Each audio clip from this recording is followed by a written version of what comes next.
Vamos a ver, ¿qué significa de verdad ser dueño de algo? De una casa, un coche, lo que sea.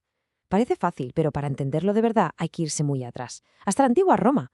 Y es que allí se inventaron, por así decirlo, las reglas del juego que seguimos usando hoy, a veces sin darnos ni cuenta. Parece una pregunta de lo más simple, ¿a que sí? Pero ojo que la respuesta tiene mucha miga. ¿Ser dueño es tener algo físicamente en la mano? ¿O con tener un papel ya vale? Pues bien, los romanos le dieron vueltas y vueltas a esto, se obsesionaron con el tema. ¿Y las soluciones que encontraron? Bueno, son la base de casi todo nuestro derecho de hoy en día.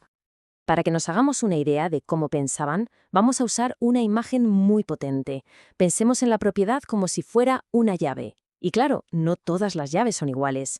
Los romanos imaginaron una que estaba por encima de todas las demás, una especie de llave maestra dorada, el sumum de la propiedad, el derecho más absoluto y puro que se podía concebir. Venga, pues vamos a ver qué era exactamente esa llave maestra. El nombre oficial, la verdad, impone un poco. Dominium ex iure quiritium, o para entendernos, la propiedad quiritaria. Esto era literalmente el patrón oro de la propiedad, el derecho con mayúsculas, y era un privilegio absoluto reservado solo para los ciudadanos romanos. Y claro, esta llave dorada no te la daban así como así. Que va. Para empezar, tenías que ser ciudadano romano. Y además, la cosa se tenía que adquirir siguiendo unos rituales súper formales, muy solemnes, como la famosa mancipatio. Era, en fin, la propiedad en su estado más puro y, sobre todo, más protegido por la ley. Vale, tenemos la llave. Pero, ¿qué puertas abría? ¿Qué te permitía hacer exactamente? Pues los juristas romanos, que eran muy metódicos, lo desglosaron en 4 poderes o facultades fundamentales. A ver, estos 4 poderes son bastante fáciles de entender. El primero es el utigu, que es básicamente el derecho a usar la cosa. Vivir en tu casa, por ejemplo. Luego está el fruigu, que es el derecho a quedarte con sus frutos. ¿Qué son los frutos? Pues las manzanas del árbol de tu finca o, ¿por qué no?, el alquiler que cobras por un piso. El tercero, avere, es el poder de hacer lo que quieras con ella. Venderla, modificarla, regalarla o hasta destruirla si te da la gana. Y por último, el possidere, que es simplemente el control físico, tenerla tú. Pero claro, la vida real es complicada. El comercio en Roma era un no parar. No se podían pasar el día haciendo ceremonias súper formales para cada compraventa. Entonces, ¿qué pasaba en la práctica? Pues que los romanos, que eran gente tremendamente pragmática, se dieron cuenta de que el sistema de la llave dorada se quedaba corto. Hacían falta otras soluciones, otras llaves. Y la solución que encontraron fue la verdad brillante. Por un lado, mantuvieron la propiedad quiritaria, esa llave dorada, para las transmisiones que seguían todos los pasos formales. Pero para el día a día, crearon algo nuevo, la propiedad pretoria. A ver, imaginemos la escena. Un ciudadano le vende a otro una finca, pero lo hacen con un simple acuerdo, un apretón de manos. Técnicamente, según el derecho estricto, el vendedor todavía tenía la llave dorada, un problema, pero aquí es donde entraba una figura clave, el pretor, el magistrado. Y lo que hacía era darle al comprador una especie de llave de respaldo, para que no se quedara desprotegido. Y aquí viene lo mejor, la genialidad del sistema. Esa llave de respaldo no solo protegía al comprador de forma temporal, es que además, si esa persona usaba la cosa de buena fe, como si fuera el dueño, durante un cierto tiempo, ¡zas! Su llave de respaldo se convertía, como por arte de magia, en una llave dorada de verdad. Se convertía en propietario de plano derecho. Este mecanismo, que nos puede sonar, se llama usucapión. Y sí, todavía existe en nuestro derecho.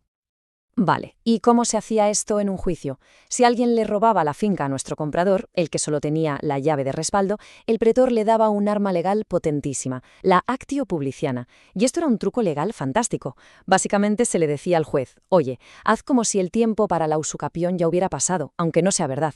Una ficción jurídica, vamos. Una forma ingeniosísima de proteger el comercio y de hacer que las cosas fueran justas. Ahora bien, que nadie piense que tener la llave dorada era una carta blanca para hacer lo que a uno le diera la gana. Para nada. Los romanos tenían muy claro que la propiedad privada convivía con los demás, que formaba parte de una comunidad, así que hasta el derecho más absoluto tenía sus límites.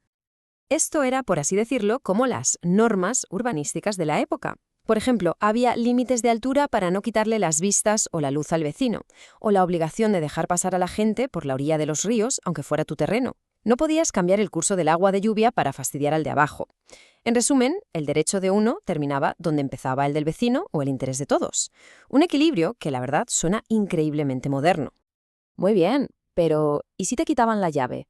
Es decir, ¿qué pasaba si alguien ocupaba tu casa o te robaba tus cosas?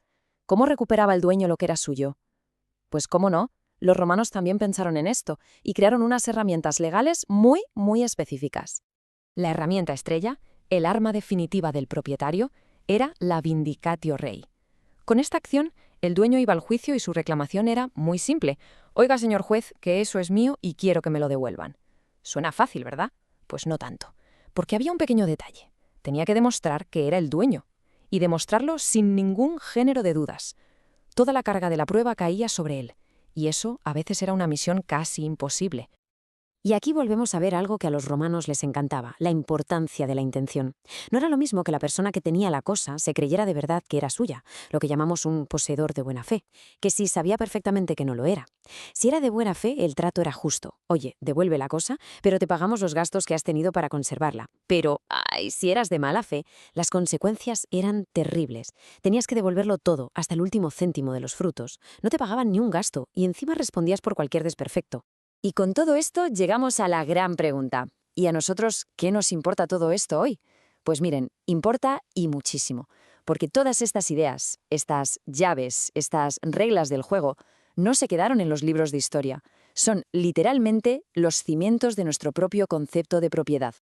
La próxima vez que oigamos hablar en las noticias o donde sea de la diferencia entre ser propietario y ser poseedor, de las facultades de uso y disfrute o de los límites a la propiedad por interés público, que sepamos que estamos escuchando un eco que viene directamente de la antigua Roma. Toda esta lógica que hemos desgranado está grabada a fuego en el ADN de nuestro Código Civil y en el de muchísimos otros países.